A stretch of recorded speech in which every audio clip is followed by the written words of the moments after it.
नमस्ते दोस्तों, बोलती बुक्स विद अंजलि चैनल पर आपका स्वागत है। इस वीडियो में पढ़ेंगे बाल महाभारत कथा भाग 16 चौसर का खेल व द्रौपदी की व्यथा का सारांश या समरी। चौसर का खेल और द्रौपदी की व्यथा। धृतराष्ट्र की बात मानकर विदुर पांडवों के पास गए और हस्तिनापुर आकर चौसर खेलने का न्योता दिया। युधिष्ठिर को चौसर खेलना सही नहीं लगा, सो उन्होंने विदुर से सलाह मांगी। विदुर का भी मानना था कि चौसर का खेल सही नहीं है। युधिष्ठिर अपने परिवार के साथ हस्तिनापुर गए। उन्हें डर था कि नहीं जाना धृतराष्ट्र को अपना अपमान लगेगा। शकुनी ने युधिष्ठिर को चौसर का खेल खेलने को कहा। शकुनी के उकसाने पर युधिष्ठिर चौसर खेलने को तैयार हो गए। खेल शुरू होने से पहले दुर्योधन बोला कि खेल उसकी जगह मामा शकुनी खेलेंगे और दांव लगाने के लिए रत्न आदि वह देगा। यह खेल के नियमों के विरुद्ध था, इसलिए युधिष्ठिर ने ऐतराज जताया, लेकिन शकुनी के उकसाने पर खेल के लिए तैयार हो गए। खेल में युधिष्ठिर एक के बाद एक दांव हारते गए और अपनी गाय, भेड़, बकरियां, दास दासी, रथ, घोड़े, सेना, देश देश की प्रजा सब हार बैठे। इसके बाद भी युधिष्ठिर दांव लगाते गए और भाइयों के शरीर पर जो वस्त्र आभूषण थे वह भी हार गए। इसके बाद एक एक करके भाइयों को दांव पर लगाया और हार गए।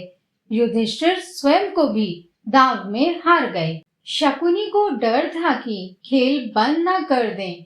उन्होंने युधिष्ठिर को द्रौपदी को दांव पर लगाने के लिए उकसाया। युधिष्ठिर द्रौपदी को भी हार गए। दुर्योधन ने सबसे पहले विदुर को आदेश दिया कि वह द्रौपदी को रनवास से सभा में ले आए।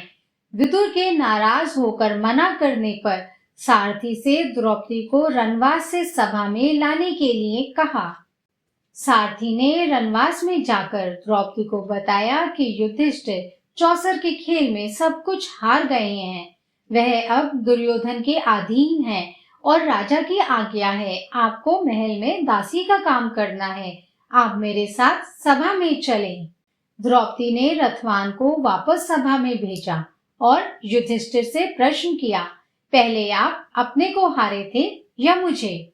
रथवान ने सभा में द्रौपदी का प्रश्न दोहरा दिया। दुर्योधन ने प्रातिकामी को फिर रनवास भेजा और कहा कि द्रौपदी स्वयं सभा में आके यह प्रश्न पूछ ले। द्रौपदी ने सभा में आने से मना कर दिया और प्रश्न सभा में उपस्थित लोगों से पूछने को कहा। यह सुनकर दुर्योधन झल्ला उठा और भाई दुशासन को रनवास से द्रौपदी को लाने के लिए भेजा। दुशासन ने द्रौपदी के बाल खोल दिए, गहने तोड़ दिए और उसके बाल पकड़कर घसीटता हुआ सभा के ओर ले जाने लगा। यह देखकर धृतराष्ट्र के एक बेटे विकर्ण को बड़ा दुख हुआ और उसने युधिष्ठिर के साथ किए गए धोखे के बारे में सभा में बताया। साथ ही उसने कहा कि द्रौपदी पांचों पांडव की पत्नी है, अकेले युधिष्ठिर की नहीं। शकुनी ने द्रौपदी का नाम लेकर युधिष्ठिर को बाजी लगाने के लिए उकसाया था। सारा खेल नियम विरुद्ध था।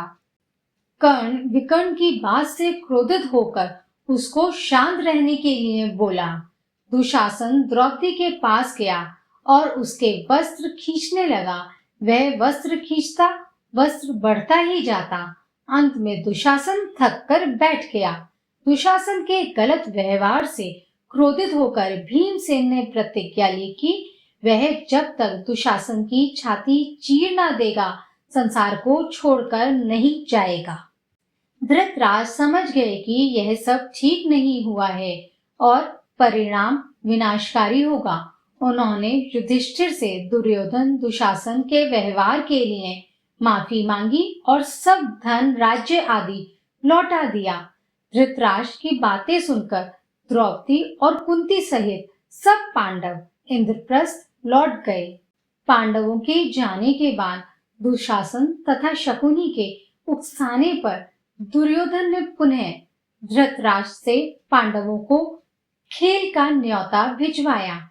इस बार शर्त थी कि हारा हुआ दल अपने भाइयों के साथ 12 वर्ष तक वनवास करेगा। उसके बाद 1 साल 1 वर्ष अज्ञातवास में रहेगा। यदि अज्ञातवास के समय उनका पता चल गया तो उनको दोबारा 12 वर्ष के लिए वनवास में भेज दिया जाएगा। इस बार भी युधिष्ठिर हार गए और वादे के अनुसार परिवार सहित वन के लिए चले गए।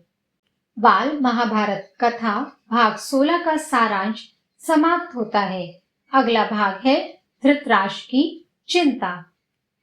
महाभारत कथा भाग 16 और उसके प्रश्न उत्तर के लिंक डिस्क्रिप्शन में है।